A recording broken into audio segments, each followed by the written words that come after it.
Welcome to Let's Get Into It. I am your host, Sherelle Higgins. Let's Get Into It is a safe space to have real conversations that are meant to uplift, encourage, and let you know you are not the only one dealing with life. Each episode of Let's Get Into It is designed to provide illuminating and thought-provoking information on a variety of topics. In fact, no topic is off limit. If you would like to see a topic discussed, please feel free to make a recommendation. My special guest and I will have a great time discussing topics that the mainstream media wouldn't dare discuss. We will bring these conversations to you with an open mind, respectfully, from different perspectives, and most importantly, with love. Thank you for joining me and my special guest. Now, let's get into it. Hello. Good evening. Hello, everybody. Thank you for joining me on my first Let's Get Into It with Sherelle Higgins. I am so excited, and I am already having a technical difficulty with Instagram, but don't worry about that. I'm going to figure that out in a minute. But in the meantime, I am so excited that you all can join me for the very first Let's Get Into It. Now, you can tell all of your friends that you were here for the very first show. Yes, I am just so excited. So let's go ahead and let's get into it, right? I am your host, Sherelle Higgins, and I just want to take a few minutes to share some information with you about who I am, in case some of you all don't know. My name is Sherelle Higgins, and I was born and raised with my 7 sisters on the south side of Chicago. I am a huge Chicago Bears fan. And as you know, the Bears will be winning the Super Bowl this year. Okay, we're not going to the Super Bowl, but if y'all believe what 45 say, the Bears winning the Super Bowl. So pay attention to my social media sites because I am going to be cheering my Bears all the way on. I left Chicago in 1984 to attend Virginia State University. And I went there and I graduated with a bachelor's in public administration. Also in 1984, I met the love of my life, James Higgins, affectionately known as Babe, right? That is my man. I met him in 1984. I thought he was the finest thing going on the yard, and he still is. And he's a great man, too. James and I were married in 1991, and we have been together for 40 years. 40 years. Can you imagine that? They act like black love don't exist in society, but black love exists, and I am an example of that. We have 2 young adult children, affectionately known as the girl and the boy. And I worked for the federal government for 32 years. And in August of 2022, my husband and I both retired on the exact same day. And when I tell you retirement is the best thing going, believe that. I have dedicated my adult life to educating, inspiring, supporting, uplifting both men and women. And I intend to continue doing that through this show. In 2018, one of my sisters, Dr. Sharon Cradle, and I started a talk show called Sisters in Company, talking about it. And one of the things I realized when we were doing that show is that I thoroughly enjoyed talking about it. It was such a great experience. And once our show ended, because of the pandemic, I kept getting asked 2 questions. One, when are you and Sharon, Dr. Sharon, gonna bring your talk show back? And 2, when are you gonna do a talk show? And so, because of Sharon and I schedules, I decided that it was time for me to birth. Let's get into it. And so here we are, the very first show. Now, you may be asking yourself, What can I expect from tuning in and supporting this show consistently? So let me tell you what you can expect. You can expect Let's Get Into It to stream live every other Thursday at 6:30 p.m. Eastern Standard Time. Make sure you mark your calendar, get your reminder so that you don't miss it. You won't want to miss a show because I promise you this show is going to have you laughing. This show is going to have you engaged. This show is going to have you as a special guest cuz yes, I want you to be my special guest. And we are going to use this platform in a respectable, in a different, we're gonna have different perspectives, and we're just gonna have a good time. We're gonna talk about those things that, you know what, usually in our community, the average people community, we don't share information. And we're gonna change that with this show. We're gonna share information. We're gonna share all kinds of information. So if you have a difference of opinion, that's fine. But please know that if you're going to comment and participate in this show, you must do it respectfully because the Lord is still working on me. So I am not all the way there yet. I've matured and I've grown. But one of the things I will not tolerate is disrespect. So please be respectful and share your different perspectives and plan to join in. Also, at the end of every show, you want to make sure that you stay to the end. And here's why. At the end of every show, I'm going to have a segment called What the Hell? And what the hell? I know you have asked yourself that a many a times about a lot of different things. And what the hell may or may not have anything to do with the topic that me and my guests will be discussing. So you want to make sure you stay tuned in to the end to listen to what the hell.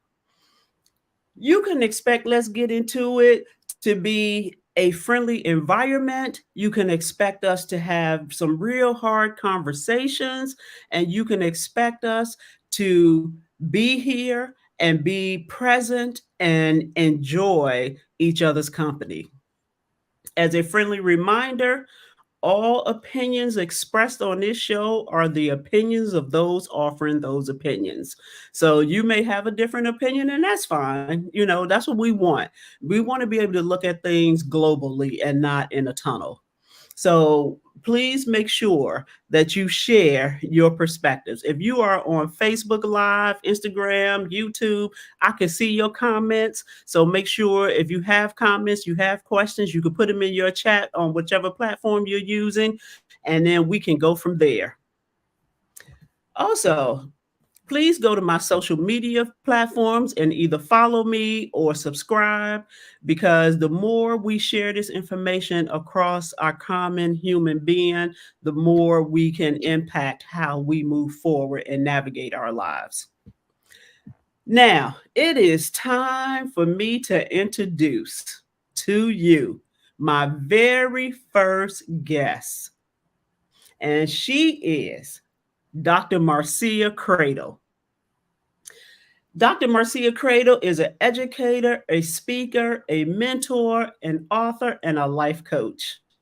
She is a recognized figure on topics of communications, vision board development and implementation, and women's empowerment. Speaking from a platform of her own experiences, she has made it her mission to inspire people to be the best version of themselves possible by sharing her story of triumph through perseverance and resilience, because you got to be resilient. She is a voice for the voiceless. Dr. Marcia consistently navigates the sensibilities and effects of the lack of authentic support with people who may need assistance in navigating this thing called life. She is a firm believer that to whom much is given, much is required. She stresses the importance of education and does everything she can to encourage people to pursue academic endeavors. She employs her skill set to effectively coach and mentor men and women. Her seminal message, moving from your comfort zone to your discovery zone, is a message that she lives by. Just imagine moving from where you are comfortable and complacent to moving to your discovery zone. What does that mean? That means we can envision all sorts of things, right? And we can live in that space as well. We don't have to stay stagnant. And so Dr. Marcia, she lives by that message to further solidify her commitment to empowering, encouraging, and inspiring men and women. You can look for her books on her website: 60 Days of Inspiration, Encouragement, and Empowerment. I am my sister's keeper. She also has a book, The Battle Is Not Yours, It's Ours, and Grateful for the Journey. Dr. Cradle's most recent book, Relationship Matters, was released in April of 2023. So today's episode is about what's going on with these kids in the school system. And so let's go ahead and get into it with Dr. Marcia Cradle.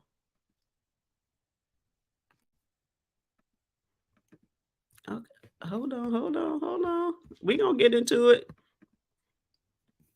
Why? Oh, there we go. Here Hey, I Dr. am. Marcia.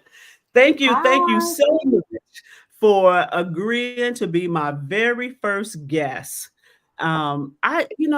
Over the past few months, years, there has been something going on in our school system with our kids. I remember when I was growing up, any adult could say something to the Mm, kids and mhm, correct them if they were mhm. wrong. And I noticed that now a lot of the kids are not raised that way. And so, one of the questions I want to ask you, Dr. Marcia, is do you think, and before I ask this question, let me just say this. I have seen on many of social media posts parents talking about their kids are their best friends. So let's start with this. Do you think the kids have enough friends and not enough parents? Amen. Hello, everybody, and amen, Sherelle. That's a big part of the problem that parents, and I'm not saying all parents, and this is a Right. Marciaism. As Okay. Sherelle said earlier, these opinions are strictly from the person who's saying them. A lot of times, parents don't want to do the hard work that it takes to parent. It's easier to just be a friend. And so when they're friends, nobody can say, because you know how we are with our friends. Don't be talking to my friend like that. I don't know who she thinks she's. So that is a problem. Yes, there's not enough parenting going on. And so, Dr. Marcia, one of the things that I've seen a lot of lately, which is Hmm. very concerning, is the kids physically attacking teachers. What is that Hmm. about? Let me adjust. Well, no, I'm gonna take my glasses off because I'm just gonna tell your list again. This is a Marciaism. If a kid attacks me, I'm going to black out and I'm going to attack them back. Okay, like Whitney Houston says in her song, it ain't right, but it's okay.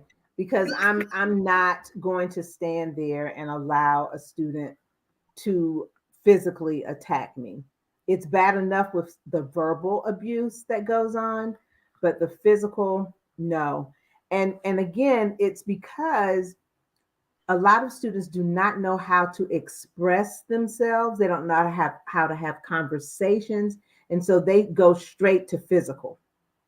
They think that's how I can get it all out rather than having a conversation, with I'm concerned about this. I don't like it, but because they don't know how to voice their opinions and how to have appropriate conversations, they go into the physical thing. But like I said, I'm not that one. No, I'm not the one. Yeah, I'll so black out. I promise.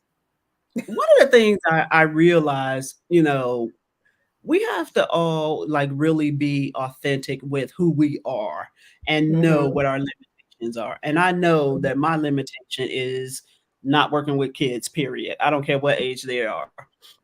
Because I already know if somebody attacked me, a matter of fact, if somebody, these kids even say something smart to me, I'm gonna give it back to them, right? And Mm-hmm. so I remember growing up that if the school called my parents and said that we were misbehaving while my parents were on their job, like that's a no-no. But that doesn't seem to be the case anymore.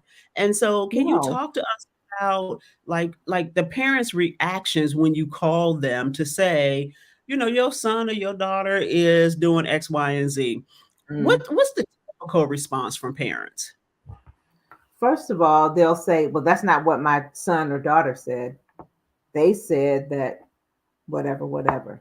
So often they don't believe the teachers because, and that goes back to that friendship thing that we talked about. Because before Mhm. the teacher can get to a phone to call mom or dad, they have already sent a text or snuck to the bathroom and called mom or dad and given them their version of the story.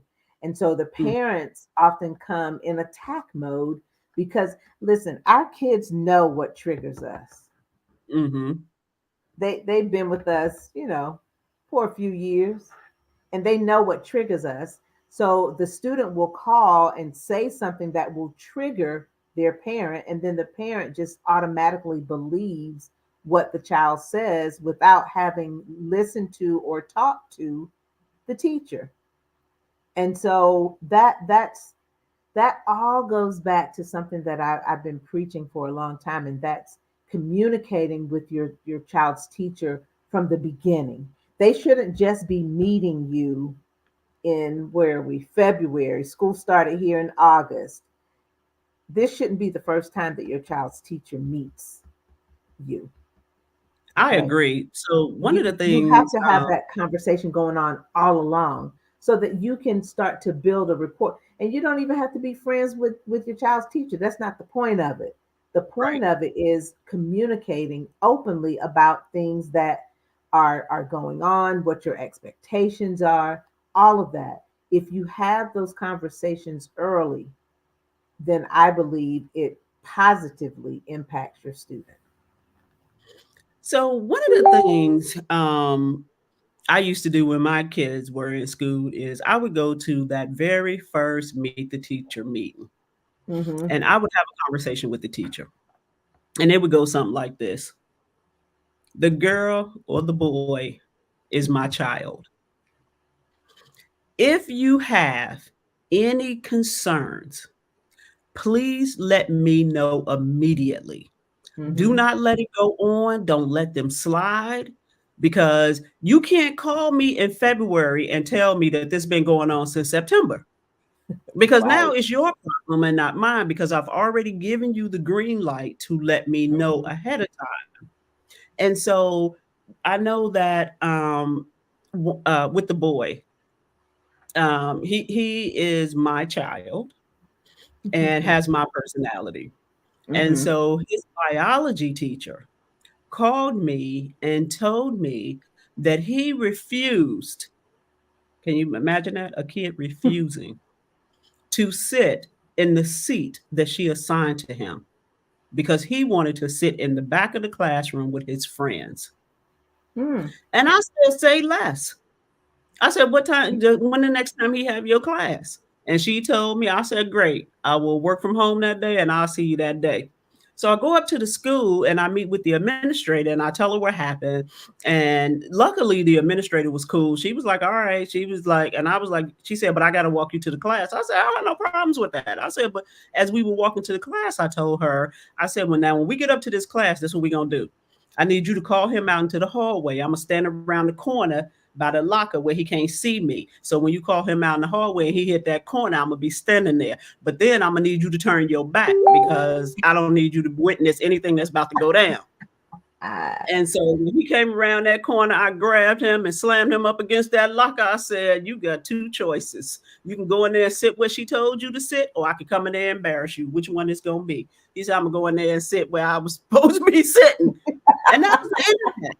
Like, stop playing. But now when yeah. we laugh about it, his whole position was, "But I had an A in that class." What does that have to do with it?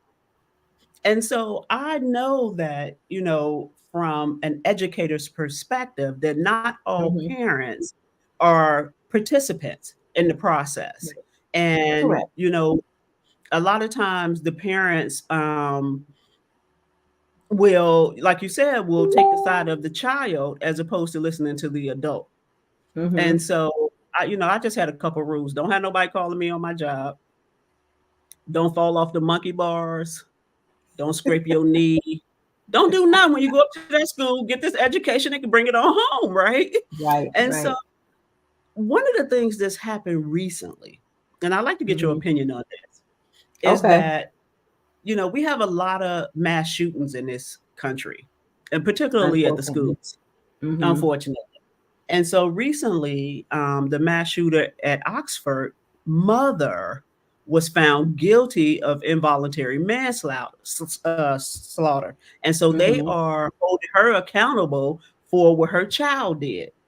What do you think about that? Do you think that's going to move the needle in terms of making parents be more involved, or do you think like that's not really going to matter? Well, I think there's a couple of things going on. This C word keeps coming up, and it's communication. We have to talk to our kids and get where, what are you thinking about? What do you want to do? And so I think when parents have more communication as an adult with their child, that it makes a difference. It really does. And I don't know about finding her guilty in court, because that's Mm, a tough one, because we don't know. I mean, for all we know, she was afraid of him too. But if that becomes the case, then we have to seek help. But see, a lot of people don't want to seek help because they don't want anybody to know that they don't know. But how are you mm-hmm. going to know if you don't ask? Right. So I just wish that people would work together with the school, let them know, hey, he's exhibiting some behaviors that we don't think are appropriate. How can we work together to ensure that he gets what he needs? But see, we Mm-hmm. also, Sherelle, we grew up in a time when your parents said, "Don't you tell nobody what's going on in this house. That part. Don't you get out there." And so, it becomes a catch 22. I'm not Mm. sure if the young man sought any kind of help at school. He did. I don't He know asked his about. parents multiple times to get him help. He asked Okay. his parents multiple times to get him help. He had it in his journal, and his mom and parents, for whatever reason, didn't take him serious or Okay, didn't then realize how severely his mental health issues were. okay, then that's different. That sheds a different light. If your child is, especially because you know how some teenagers, they don't want to talk to their parents, but if he's reaching out saying I need help, he too recognizes that his behaviors are not appropriate. So Mm. we owe it to our children to get them the help, the resource. Is I look at it like, if he asked for a tutor, would you have gotten a tutor for him? Mm. Yeah, that's So true. That's a good point. yeah, and there are resources out there that can help. I don't know if they didn't have health insurance or whatever, but there are Mm. resources out there to help with that. So we just have to be willing to talk about it, and not be, I and it's hard to do, but and not be embarrassed because we have to ask for help. There's nothing mhm. wrong. Well, one of the things, when you talk about asking for help, um, you know, a lot of people don't have the resources, like you said. They probably don't have health insurance that covers counseling or Mm-hmm. therapy. And specifically as it relates to the African American community, it's taboo to get help, Mm-hmm. right? It's taboo to Right. say something going on with me Mm-hmm. and I need to talk it out with somebody. Mm-hmm. Instead of us doing that, we tend to bottle it up, particularly Black women. We Mm-hmm. bottle it up, and because we're viewed as super women, and we think we can handle it all, and we have so much pressing on us that we just Mm-hmm. try to navigate the day the best we can. And Right. so as a parent, I've been in situations in this with the school system where I'll never forget this. When my son was in the second grade, the teacher was saying that she was having behavior issues with him. And I know he Mm-hmm. don't have no behavior issues at home, so I don't know what's going on at the school. And Mm-hmm. so we go to the parent teacher conference, and I take him with us because I Mm-hmm. want him to hear what the teacher is saying. And when Mm-hmm. he said to me at the age of 7, "She don't respect me." She was a Caucasian young lady, young Black boy. That spoke volumes to me. And Mm-hmm. I backed up. And I was like, okay, well, you up in here doing something that you don't have no business doing if a 7-year-old is saying you don't Mm-hmm. respect them. So it's not Mm-hmm. always on the kids. Sometimes, just sometimes, it's the teachers. And so, And w- that's important, Sherelle. That's important. If like you said, if he's able to verbalize at 7 that the teacher does, and listen, it's okay. Sometimes it's just not a good fit. mhm, So, the same thing happened with our daughter. The school she went to for first and second grade was not a good fit for her. When she changed to a different school in third grade, she started to thrive. And mhm. so we again we have to listen, and sometimes what they're saying they're not actually speaking. It comes out in behaviors. We have Mhm. to listen to our children, and if it's not a good fit, that's okay. No harm, no foul. We're gonna move to a different class. So one of the things too, Marcia, is with the teachers. A lot of the teachers try to be these kids' friends, right? And so it to me that's just not a good look, right? Right. And so I remember when my daughter was in high school, it's probably her freshman sophomore year. She had a Mm-hmm. teacher, and she the teacher contacted me and said that she was being she I don't remember, it was a Spanish teacher or something. She had done something or another. And so I said to the teacher, okay, cool. Don't worry about it. I'll take care of it. So I told Mm-hmm. my daughter, I said, this is what I need you to do. Tomorrow, you're going to go up to that school. You're going to act like you got some sense, and you're going to apologize to the teacher, Mm-hmm. right? I told the teacher, this is what I'm going to have her do. And if she Mm-hmm. don't do it, you need to let me know. Correct. So so my daughter, the girl, decided she was going to go up to the school and she was going to apologize to the teacher, but she was going to do it in a note. And so the note said, the next time you have a problem with me, you don't need to call my parents. You need to talk to me about it. Ah, oh my. So the Oh teacher my. called me and she thought that was cute. Mm-mm. I was Mm-mm. like, okay, well, you the problem then. Because if you thought that was cute, I would have been highly offended if somebody's child Right. was talking to me like they were grown. And Right. so sometimes it is the way that the teachers interact with the kids. And Mm-hmm. so when the teacher thought it was cute, I was like, okay, well, whatever. I ain't, But and see, the other it continues to be a problem then, because she, the girl, we're gonna make her nameless. We don't want to call out names. We're protecting the right, innocent. She thought that they were on the same level. she did. So she said, well, I Absolutely. can just write her this little note and we're gonna keep it pushing, rather Absolutely. than rather than going to her face. And the teacher, in my opinion, again, this is a Marciaism, should have said, This is not acceptable. We need to have a conversation. And it was like she slid it on her desk. She didn't even like give it to the teacher. She like slid it on her desk and went on to the next class. I was like, what? But the teacher Yeah, thought that no. was cute. I was like, well, I don't think that's cute because that's not how I get down at my house. Mm-hmm. I did mention in the intro that I'm from the south side of Chicago. And so some of that comes out at times, right? And so one of the things I found very interesting, I think a lot of what's not happening at the house spills over into what is happening at the schools. Mm-hmm. And Mm-hmm. so recently there was a lot of talk about parents shouldn't yell at their kids. And so I just had a range of emotions around that. One emotion was you can't beat the kids no more. You Mm-hmm. can't yell at them either. Like, how do you Mm-hmm. get there? Some kids, like I'm not advocating child abuse whatsoever.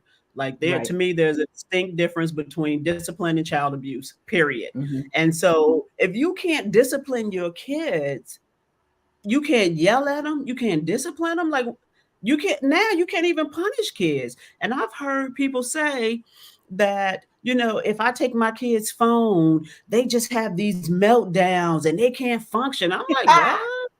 All right then. Okay. I'm like, Listen. And see again that, and people could not believe this, but you can ask, I'll call my daughter the young lady. When y'all see her, okay, ask the young lady when she got a television in her room. right, I'll tell you. When she went to college, right. she did not have a television in her room because we felt like, oh, you want to watch something? Come out here, let's see what you're watching. I Mm-hmm. like the Sweet Life of Zach and Cody. That's what we used to watch. Okay, we can watch that together. But and like you said, other parents would tell me how their children would stay up until 2 and 3 o'clock in the morning watching television, playing games on their phone. No, because I turned the internet off on your phone at 9 o'clock. But parents are afraid or acting as if,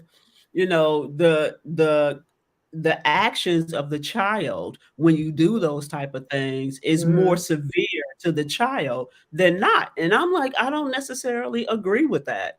Um, yeah, when my kids were younger, I'd go on there. I'm like, oh, you know what? I'm gonna set your phone so you can only talk to me, your daddy, and your auntie.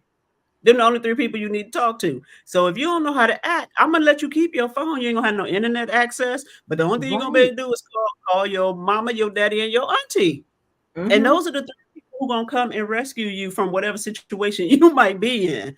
And Correct. so, but now they're saying don't even yell at the kids. And so somebody put in the comments, it's called gentle parenting.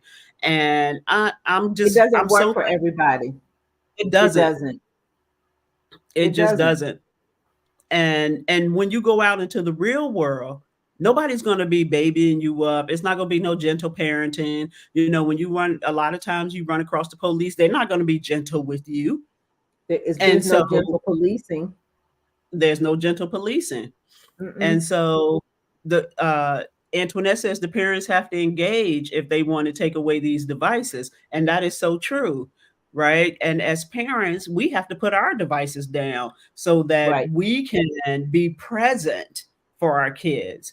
I will Mm-hmm. tell you that when my kids were growing up, they were athletes, Mm-hmm. and it would be very few parents in the stands supporting their kids. And so it always made me wonder, like, how the kids receive that whose parents did not come and support them. Mm-hmm. And so they then take that energy, they bottle it up and act as if it doesn't bother them. And then they go Right. into the school system and then they're giving the teachers a fit and not A fit. doing what they're supposed to do. Right. And And so, so then the problem. So When we don't address it when it's happening outside of school, and then they go to school and behave like that, then your kid gets labeled. Mm, And then you have a whole different set of issues, because one of the labels that they love to give to little boys who look like the boy is EBD, emotional behavioral disturbed or mm, disorder. And so when the child is EBD, well, that's how he's gonna act. We can't expect any more from what? No. Start to give him the tools to deal with how he's feeling, those things that are bottled up, those things that are making him feel like he's just upset. Give them some tools to deal with that, because mm-hmm. we don't want them going out into the real world thinking that everyone is just going to say, oh, it's just no. We want to equip them with that. And somebody in the chat was saying, what about some of these resources? And there's a couple of, and I think I can put it in the chat. There's a couple of websites that I'll put there that the audience can go to and try to find some help. And I'll also research some more and give them to you, Sherelle, so that you can share them. But Okay. but we, like I said, the communication piece is imperative. It's imperative Mm-hmm. because if we're not talking, if we're not getting into it, let's get into it. If we're Let's get not into getting it. into it, yes, if we're not getting into it, it's just going to sit there and fester until it Mm-hmm. becomes smelly and nasty. And so Mm-hmm. we have to address it and stop letting the stigma of getting help. Okay, so you had to ask for help. Okay. I think that's a brave thing to do when you're asking Absolutely. for help. I think it's brave to say to someone, listen, because I tell people all the time, kids don't come with a manual. Right. They don't. I mean, Right. I remember when Imani was born, I went and got that book, What to Expect the First Year. Girl, I'm still looking for the page that I'm like, what? No, she's not doing. What do I do now? And so they even the books do not apply to every child. You That's you right. have to get to know your child and talk to them and learn what makes them tick. So, and then another thing, someone said, who can determine that a Mm-hmm. child is EBD, the school or a doctor? It's done together. The Mm-hmm. school will do some tests, the doctor will do some tests, and then that's when a child would be recommended. If they think that that's what's going on, they would be recommended for an IEP, an individualized education plan, which is another thing that gets a bad rep. So if the child is found eligible for that, then they get a whole nother level of support in school that the school system is going to pay for. Mm-hmm. So your child could be getting some therapy that the school system is going to pay for. But we have to get away from that. Oh well, he does have an IEP. Okay, let's teach him the strategies to deal with his anger. Let's teach him the strategies to deal with learning differently. And that's really all an IEP is saying, is that the child is learning differently or deals with emotions differently. We just have to figure out how we can support them and make sure they're getting everything they need, because we want a well-rounded kid. Nobody wants like this robot kid. Nobody wants this kid who's always jumping. So you want to Mm-hmm. make sure they're well rounded, giving them the support, the tools, the strategies they need to be well rounded. And I would also say get an advocate, right? If your Yes, child is having some issues and the school is talking to you about that, get an advocate, because if that's not your line of work, you don't know what questions not to what to ask. If you don't know, correct, you don't know. And so having correct. an advocate is very important. Somebody who can Hmm. go in there talk to talk. And I will tell you, when my daughter was in the third grade, she was at this predominantly white school. Mm-hmm. And I don't know what the heck happened, but the teacher called me and she said that she wanted to have my daughter go talk to a speech pathologist Mm-hmm. because she seemed to have a trouble pronouncing certain words. Mm-hmm. And she was like, so I just wanted to make sure it was okay to send you the information. So I said, yeah, okay, send me the information. She sent me the information talking about welcome to special education. I said, what? And so I looked through the stuff and I was like, something about this don't feel right.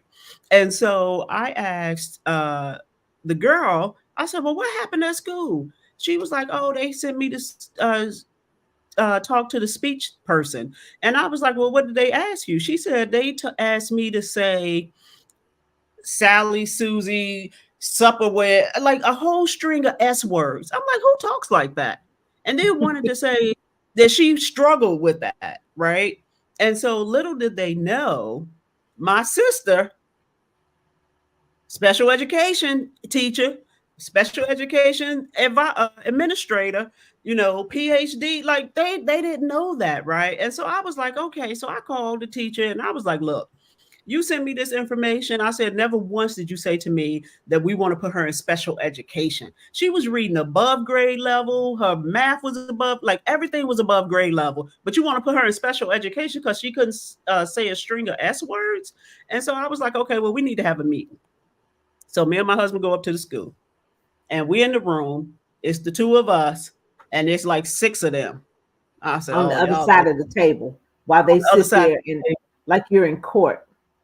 Yes. And that's not how So it's I, supposed to be, Sherelle. well, hey, I'm from Inglewood in Chicago. So I was like, hold on. Before you say anything else, let me get my advocate on the phone. Mm-hmm. And I called my sister on the phone. When she got through with them, they forgot they even wanted her to be in special education. She was like, well, how is this impacting her academics? They was like, it's not. Well, how is this impacting this? Oh, it's not. And she told them up. And then that was the last I heard of it. But who sits around and have a conversation that only thing you say, the only words you use start with the letter S? Where do they do Right. that at? And so I can't after even that, think of enough S words to you know what I'm saying? So after that, they lost all credibility with me, right? mm-hmm. Because now Mm-hmm. like I gotta watch y'all because I can't trust that y'all have her best interests at heart. Mm-hmm. And so then I guess they just had to pull the trick out on somebody else who didn't have an advocate. So I will say, and when like I distinctly remember part of the questions that my sister was asking was according to the law, right?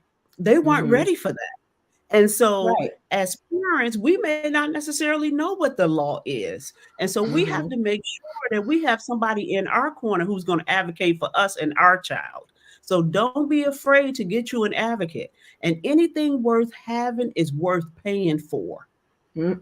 Let me say that again. Say that Anything again for the people in the back.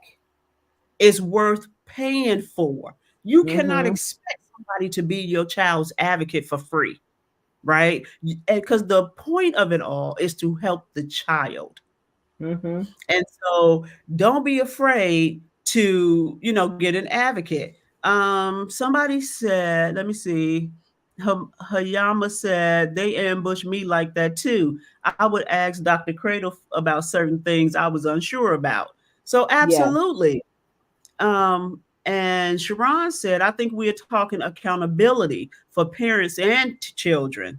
That is why, although I understand the law, DC just passed about locking 12, 13, and 14 years up, year olds up for long periods of time without a rehabilitation plan for the child and wraparound services for the parent because when the child is released and there is no plan in place, therefore the child goes back and do what they know and feel comfortable doing. And And then also, so, let me just say too, what Kimball said. He said in the 70s, white teachers used the referral process of sending black kids to special education as a remedy to rid them of the challenge of teaching kids who didn't look like them. Yes, absolutely. Absolutely. And so we just have to be present as parents, and we have to be tuned in, and we have to have those conversations with our kids. Hmm. Everything starts at home. Everything. I saw Yeah. on social media the other day, it was a little girl. She was probably, I know she was less than 5. Hmm. Somewhere between 3 and 4. And her mom was talking to her, and her mom said to her, "Bye, Felicia." This little girl turned around and looked at her mother and said, "Bitch." And the mother started laughing. Mm. Now, I see all sorts of things wrong with that. First of all, why would you even post that? And second Yeah. of all, what did you think was funny about that? And third of all, this is the child you're going to send into our school systems and then into the workplace, thinking that Hmm. that type of behavior is acceptable. And okay. Yes. Okay, And then that's the one that wants to fight the teacher. that's the one that want to fight the teacher. Yeah. And so like you said, we have to parent our children. And if and here people get offended by this, and I'm not trying to offend anybody, because like I said, kids don't come with a manual, and even the Right. manuals that they tried to put out, it doesn't fit all kids. But if you know that you are lacking in the parenting skills, take some classes. There are online classes. A lot of churches offer classes that you don't have to be a member of the church to take the Mm-hmm. classes. There are people out there who are offering parenting classes, and so it's just like anything else you want to do. When we got ready to drive, although we thought we could drive because we saw other Mm-hmm. people driving, we still had to learn. We still had to practice. So Mm-hmm. taking some parenting classes, reading up on Google. There's nothing wrong with that. There's nothing wrong with that. Asking other people who you've seen, raise kids, and most parents, and I think Sherelle would agree, most parents will tell you, I didn't always get it right, but I tried this. Maybe this will help. And so Mm-hmm. it's not about judging people, but it's just, again, providing the resources and the support, because raising kids is hard work. Mm-hmm. It's hard work. So don't feel bad about asking people about, hey, I need some help. And the other thing too, a lot of parents say, I don't want my kids to be afraid of me. I do, I because do. that is going that's going to stop the name calling. That's going to stop the attacks. Listen, That's going Sherelle, to I stop think you the disrespect. you hit the nail on the head, and I think you two things when you talk about being afraid. And people laugh. I tell this story. People who knew my mother. My mother was an educator for over 30 years. She was just now she now in her classroom. She didn't play. Okay, Margaret was old school, but she was the same way at home. She's like, I ain't playing with y'all. Y'all not my friends. I'm not And one of my your brother and I, friends. I'm not your look. I think she coined that phrase. We need to go back and see. But anyway, she went and look. And so for all the people who know my mom, yeah, by the time a lot of people met her, she had got saved, but she wasn't saved all her life. And when she wasn't saved, my mother used to drink coffee and smoke cigarettes like Mm, crazy, right? And whenever we did something that we knew that we were getting ready to catch it, was when she would double tap that cigarette. She would take a long Sherelle. I mean, it would be like, golly, how much what she got in her lungs? She would take a long draw and she would double tap that cigarette. And we knew then all hell was getting ready to break loose. And so you have to have some level of your child knowing, I can't cross that line. Mm-hmm. And if I do Absolutely. dare to dabble my toe across that line, I can expect quick and harsh consequences. When we were growing up, my mother, like she worked. So if she was tired and somebody had done something that they weren't supposed to do and it deserved physical contact and she Mm-hmm. didn't feel like it, she would say, go put it in the freezer. And you literally had to walk over to the refrigerator and open Uh-huh. the freezer and put that Mm-hmm. behind whooping in that freezer. And don't think she gonna forget about it. Because the She's next not gonna forget. time something go down, she gonna have you go to that freezer and pull it out because now you're getting ready to get double jacked up. So, and people think that if your kids are afraid of you, that they won't talk to you about certain things. Like your kids will still talk to you about things because kids want structure, right? They do. Kids want discipline. And so Mm-hmm. they want to know what the boundaries are. And Yes. so you can like not everything deserves physical aggression, right? Some things you Mm-hmm. could talk your kids through. I try to talk my kids through it the first time. But I Mm-hmm. know that either one of y'all are slow. So if this thing reoccur, I don't need to talk to you about it no more. We already had that Right. conversation. But Right. are just not present. And now we're seeing it manifesting in these mob robberies at these in the inner cities at these high-end stores. It's just manifesting itself in so many ways.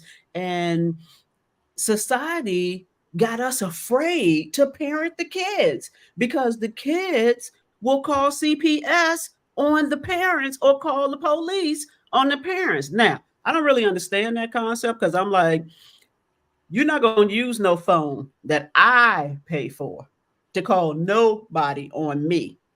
And if you press 9, I guarantee you the 1-1 ain't going to happen. And if you manage Listen. to get the 911 out by the time they get here, this is what I tell my kids.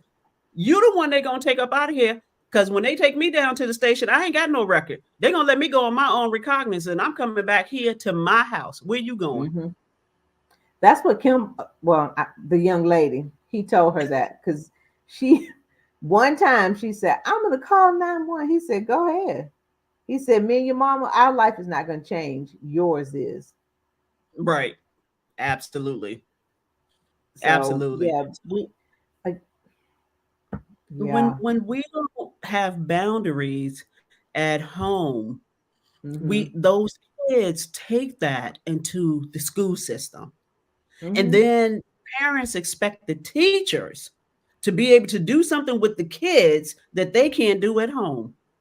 And I don't understand that. I'm just like, they're there to teach them education, ABC, 1, 2, 3. They're not there to be the disciplinarians for your child. Mm-hmm. You should do that at home and set the Right. boundaries at home. Right. Well, I So sent you a post earlier this week where a woman said, it was about a parent saying the school called me and said they can't do something or another. And I told them, well, I can't do it at home either. That's why I sent it to you. No, that's somebody not said how they that drove works. their kids to the popo. I love Ah, it. Good for you. yes. Yeah, Mm, it's mm. amazing. So, Marcia, let's talk about the impacts of the pandemic on the kids' academic learning. Like, where are they at? Are the schools being given resources to help these kids catch up? Like, what's going on? I'm just going to shake my head because our children, many, if not most of them, are between 2 and 4 years behind because for that 1 year of them having to teach themselves and even though the teachers were online with them, it's just different. And so and then they also didn't have to be online all day like a school day. So, they Mm-hmm. could pop in and out. And so it has really set our children back. Um, Mm, and there are resources out there, but because the children didn't have to the okay, this is again a Marcia-ism. She didn't say this, it didn't come from nobody's school system. This is just a Marcia-ism. Okay, let's just get that straight. They expect it to be given. Okay, you sat in this class, so you pass. You sat. mm, Not necessarily that they mastered the skill, but because they were there, that mm-hmm. because the pandemic was hard. It was awful. But again, it set our children back because they didn't have that level of accountability that they had when they're in the school. And now it's problematic because they're in the school expecting that same type of treatment. Mm-hmm. And it just, and it's going to take a lot. um, Parents, of course, are at wits end often because they were not all, but most of them were not trained to be teachers, so they couldn't teach their child. When my Mm-hmm. daughter was doing some pre-calcs, I was like, girl, I don't know. I don't know. Math is not my. I was like, what Google say? And you Right. see what I, I don't know. So, she really had to teach herself that math because I Mm-hmm. just don't know. And I imagine that there were plenty of other parents in that same boat, like things that, and even the way they do math now, that's that new Right. math, girl. I don't know what to tell you. This is the way we used to do it, but they don't do it like that anymore. So I think that we have to work to ensure that our children are, like you said, you got to pay sometimes. So sometimes you might Mm-hmm. have to send them to a tutor. Yeah, that's what Jennifer said. She was a firsthand witness that they set the kids back. I even had a tutor come into my home to help, but even that wasn't enough. And so Hmm. again, you gotta, as a parent, you gotta take responsibility and do what you got to do. I know when my kids would come home with some homework asking me how to do it, I'm like, I wasn't there. I was at work. What did the teacher tell you? Because all I'm gonna do is tell you to carry the one, and I know they don't want you carrying the one no more. They want you to draw Right. some They don't, boxes. they don't, I don't know what them mm-mm. boxes are about. And so I'm Yeah. not getting ready to learn that. George said it's different because of that grading scale. When I was in school, a 74 was an F. Now it's a B. We are passing kids without the knowledge they need to survive. Wow. Yes. Wow. And that is so true, right? Like the kids, they can get like a 60 and it'll be a D. And I'm like, what? And so, I know with my daughter, she was really good about her grades. My son, he was testing the boundaries. He didn't understand why C wasn't sufficient. And I'm like, bruh, they said you were gifted and talented. You better not bring no C up in here. They didn't just say you were gifted. They didn't just say you was talented. They said you were gifted and talented. You better Hmm. not bring no Hmm. C up in here. But a C was But easy that's for him to because you get. set the expectation was there that you would not get a C. And for some parents, because they themselves struggled in school, they Mm-hmm. don't know how to give the support that their child might need. Mhm. And again, it's not anybody's fault, but Right. we have to ask for help when we need it. When you see, most school systems now have it so that you can go into some sort of system and see your child's grades almost immediately. Whereas you know how Mhm. it was when we were in school, you had to wait, be on So the pins and report card needles, came. wait for that report card, praying that that last test push you over the edge. But now, parents can see it. So as parents, if you, and I used to tell the young lady, your week, what kind of weekend you're going to have will be determined by what I see when I open that portal on Friday afternoon. Mhm. I used to watch it every day, girl. I was addicted I to it. gave her till Friday. I said, you got from Monday till Friday to make it right, whatever it is. But And when one I of the things open that that thing on Friday, it better be right. drove me crazy was the teachers wouldn't put the work in the system timely. And that's Drove me not fair. crazy. It's That's not not fair fair. because I'm Mm-mm. around here like, you got how many missing assignments? And they Mm-hmm. like, nah, I need that. I'm like, this don't say that. Right. Now they probably went and turned it in the next day, and because they probably did have a missing time. I know the boys stayed with the MHI. So, but a lot of times it turned out that the teachers just weren't putting it in the record book timely, and so it was impacting their grade. And And it's so not, that's not fair. That's not fair right, at all.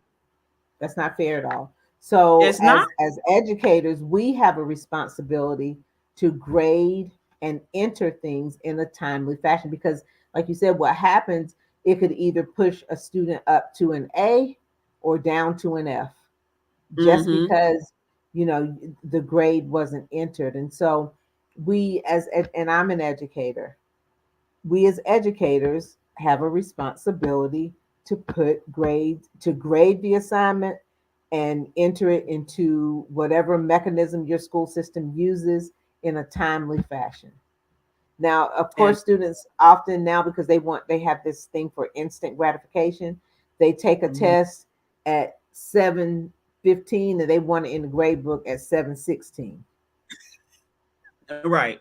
Don't quite and work and like that. and they take that mentality into the workplace, Mm-hmm. right? That gratification. They don't want to learn a job, work their way up. They want to come in and Mm-mm. be in charge. And I'm like, Right. but you don't know nothing. What you gonna be in charge of? That's Right. that instant gratification. I'm like, you can't be my boss. You just got here. You don't Right. know a thing. Right. But the younger generation, that's that instant gratification, that sense of entitlement, and the lack of parents explaining to the child, Mm, right? What to right. expect when you go into the workplace, what to do, what not to do, what's acceptable, what's not acceptable. And so Right. we as parents, we like to say, and I know I'm guilty of this, at 18, but you never stop being a parent, right? You just become a No. different type of parent because Mm-hmm. parenting young adults is very different than parenting elementary school kids. Right. And so you have to parent the young adults in such a way that they understand what's acceptable in the workplace. I saw my daughter post on social media the other day about how people come into her job looking. She said, and I'm just scared to come in there with some red hair. And I said, very good. Yeah. Because you're working your way up, and the last thing you want to be judged on is your Is your appearance. appearance Is correct? your appearance. Oh, okay. Now you done stepped in the beehive because that's one of my things. Whew. Another Marciaism. Okay. Come to school. I shouldn't go to school looking like my students. Mm. I should listen. You know, I got ripped jeans. I got some cute jeans. But I Hmm. should not be wearing them to school. I don't have crop tops because that ain't my thing. I But do. still, because I'm like, If I because ain't going I to work, threaten the kids. Listen, I threaten the kids. I'm like, if you want to see something, I'm gonna wear a crop top and I'm gonna show you something. Okay, you want to see since you want all to you gotta do see is tell them this everything. your future. What? But it's like as a professional and educators want to be treated as professionals. Don't come in there if there are any future teachers on this podcast. Don't go to work with a shirt that looks like you slept in it. Mm. Your hair, you know what bed hair look like. Hmm. Go, the Dollar Tree got brushes all day long. You can have a brush Your in your pajama car, pants. a brush, a Your comb in pajama your car, pants. huh? I said your pajama pants. Your pajama. Come on, and people are like, well, why can't we wear? Because it's not professional. Don't do that. Because all you it doing is ain't showing the right. kids that when they go into the workplace, they can go in there looking any kind of way. Exactly. That's all you're And showing then them. they exactly. You shouldn't come in with your grill in at school. Say that for the weekend. Not the grill. The grill. You come in there with a scarf on your head, baby. Listen, you knew Friday night when you took them braids out that you had to go back to work Monday. You Right. had from Friday night till Monday to do something. Again, you can get gel, slick that stuff back, put you a piece of you know where to go to get that piece of hair to have your hair. You have your nice sleek ponytail on the side. You know where to go to get that hair. Get you some hair. Do something, but don't come in there looking like a ragamuffin. Don't do that because, like you said, you're an example. The kids look up to their teachers, even though, again, sometimes they can't verbalize that, but they look up to Right. their teachers. I had a Right. student one time tell me because I usually wear a jacket to work, but they don't know it's because it's got pockets and I can keep all my stuff in the pockets. But I one day didn't wear a jacket, and my student said, "Well, where's your jacket?" So Mm, you don't think they're paying attention, but they are, and right. we owe it to them to give the best version of us Mm-hmm. that we can. Don't Mm-hmm. go in there looking any kind of way. And So I when I was in the workplace, I was part of the leadership team, and I felt the same way about coming into the office, right? And then, at some point, somebody came up with this idea about dress down Fridays, and so I would say to my team, so what work are you doing on Friday that you're not doing Monday through Thursday? correct.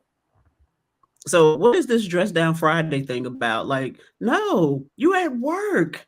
You could dress down on Saturday and Sunday. Don't dress down And on Friday because you got to come into the office. if you got leave, you can dress down on Saturday, Sunday, and Monday. Take your leave Right. and dress down that day too. I'm like, don't come in here looking like you're going to the picnic. That part. So, Monty said the pandemic really hurt Black and Brown kids in underserved communities. There were kids who didn't have access to a computer or internet service, which is true. Also, some kids were home unsupervised because their parents still had to work outside the home during the pandemic.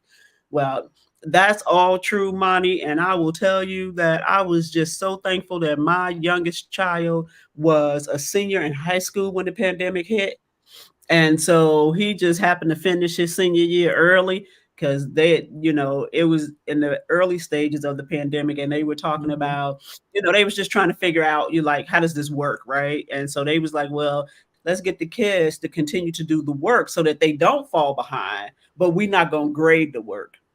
So Mm. presented that to the boy. I'm like, you gonna do this work? He's like, they not gonna grade it. I was like, no. He was like, no. Yeah.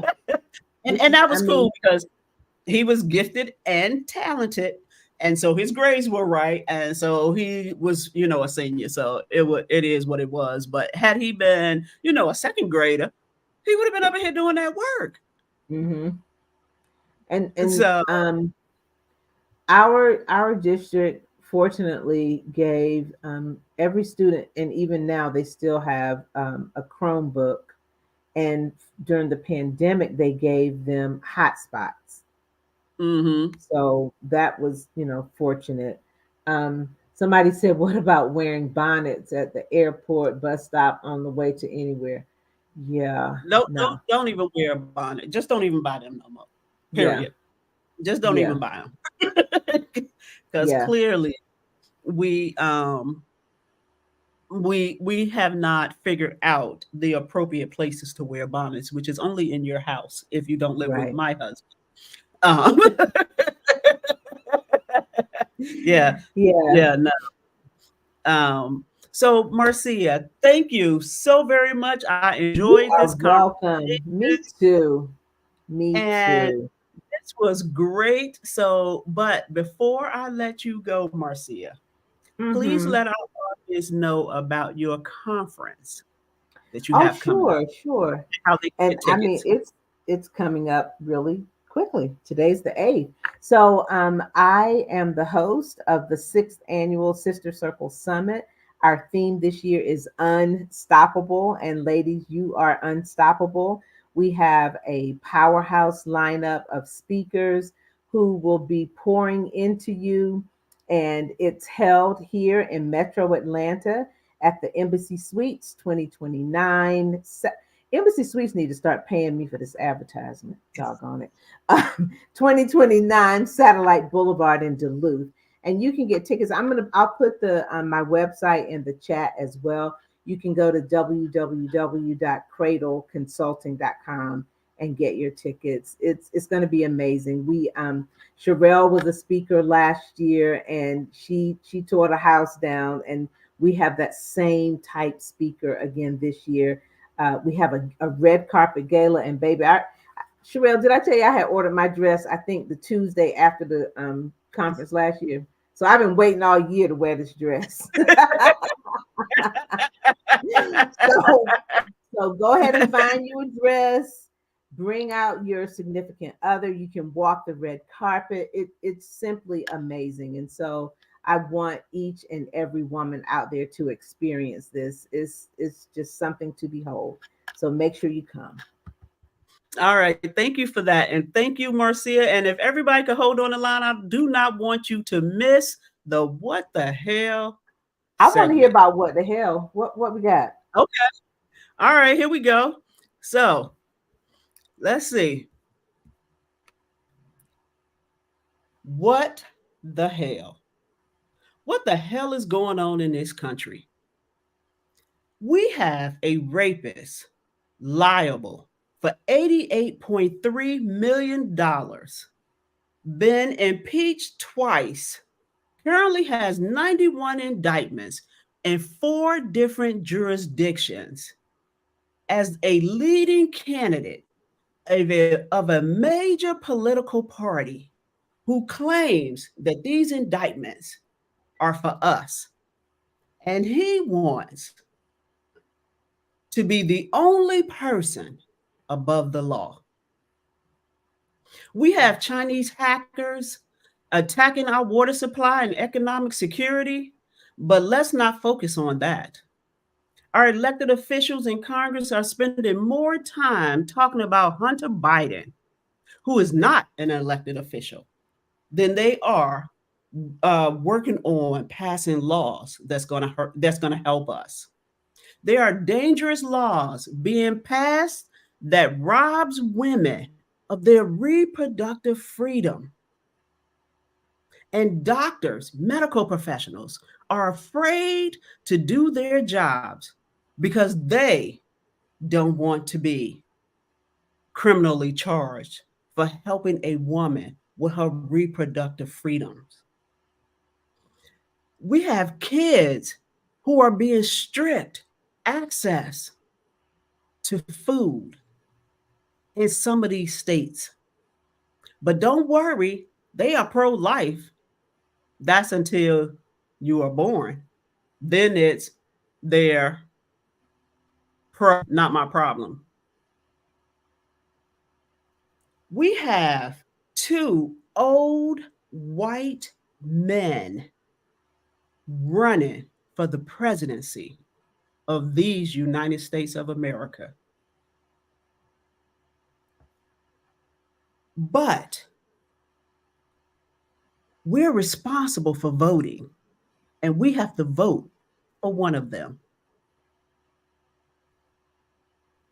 If one wins, democracy, women, the LGBTQ community, and all minorities will suffer greatly.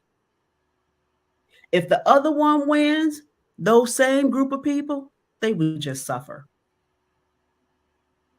They have no interest in what we as American citizens need in this country. We have billions of dollars being given to foreign countries, but yet we don't have any money to help the American citizens. I remember when we had a female nominee for one of the major political parties, and all I heard was, I'm going to vote for the lesser of the two evils. And number 45 got in office. Now that we have two old white men running for office, I have yet to hear anybody say, I'm going to vote for the lesser of the two evils. That tells me that this country got a long way to go. This country still don't believe that a woman could be the president of the United States. We have to understand that white men have been running this country since the beginning of time. And yet, none of them want to take responsibility for the condition that this country is in. But what they will say is all of the problems started and were not resolved when we had a Black man as the president for 8 years. Forget the 200 years that came before him and the 12 years that came after him. Nobody cares about that. But they want to blame the Black man for the troubles of this country. I heard Nikki Haley say that America is not a racist country, even though she said she had been discriminated against, even though she said her parents were discriminated against. But this is not a racist country. All I know is this: our minority communities are suffering greatly at the hands of police brutality, homelessness, poverty, and a lack of access to resources. And so it is up to us to take our heads out of the sand, stop falling into the trap of what some media is saying, and make an informed decision. Do we want to suffer greatly or do we want to suffer? Because the truth of the matter is, we're going to suffer. And until we, as a community, I'm not just talking about Black people, until we as a community come together and say enough is enough, we're going to get what we get. We have poverty, book banning, places without clean drinking water, homelessness, drug and alcohol addictions, guns in the wrong hands of those citizens who should not have them. Citizens with serious mental health challenges with no long-term resources or solutions. Oh, don't let me forget, we got corruption, we got greed at the top, we have poor public education, millions of people with huge amounts of student loan debt, wages that don't keep up with inflation. We have senior citizens struggling to meet their basic needs because they have paid into a system called Social Security that does not give them enough money each month to not only pay for their basic needs, but to pay for all of these medications that the doctors are prescribing to them. Mm. And I don't know if you have elderly parents or not, but I do. And when I tell you the number of prescriptions that one of my parents have, there's no way they can keep up with taking these medications on time, not taking more than they should. It's so many.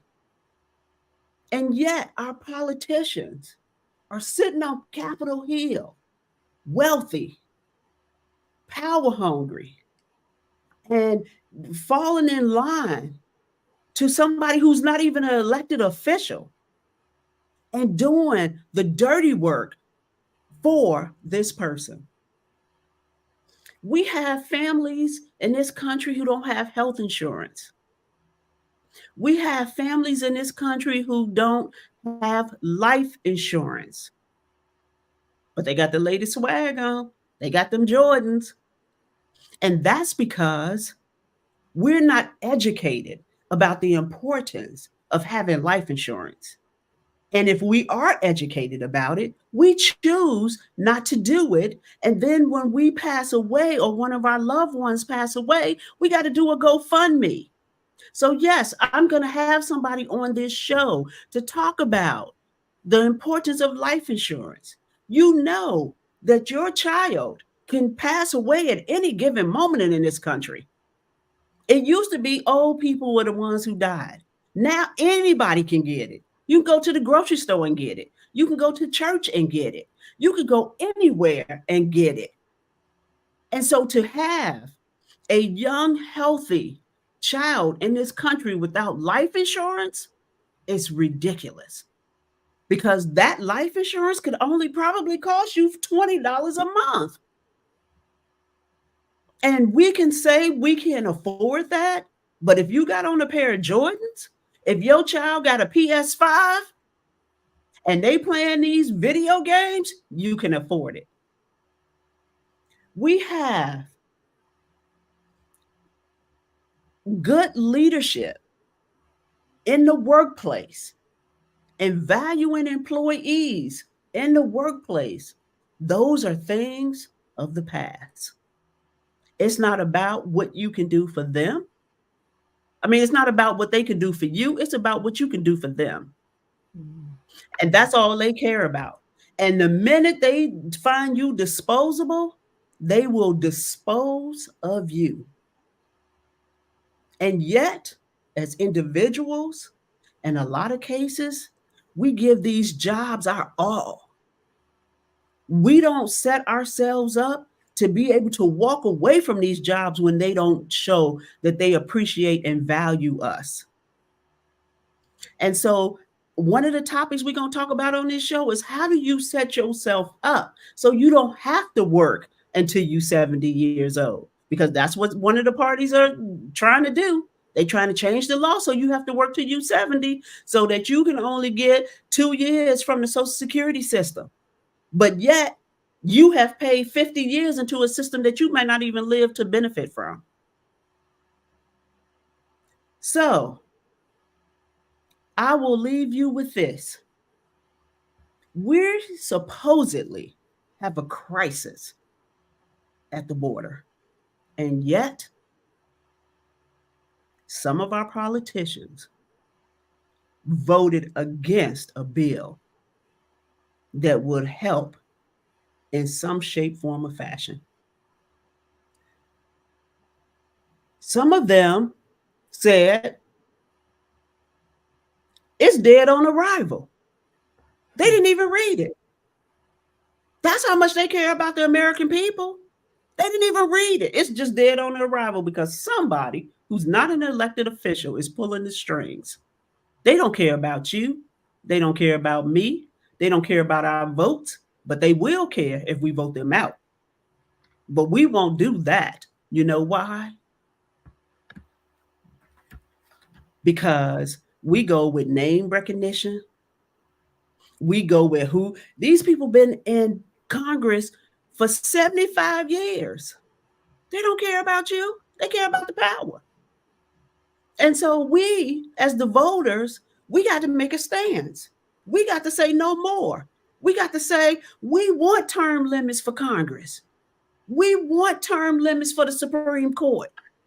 The president got term limits. Why wouldn't everybody else have term limits? We need people like you and me to get involved. And let's get into it, right? Let's talk about it. Let's really have the hard conversations. We have the few controlling the many. So I will ask you again, what the hell? Thank you for tuning in to my very first show, Let's Get Into It with Sherelle Higgins. I appreciate your participation and you hanging in there with me. I will see you again on Thursday, February 22nd at 6:30. Let's get into it. Have a great night.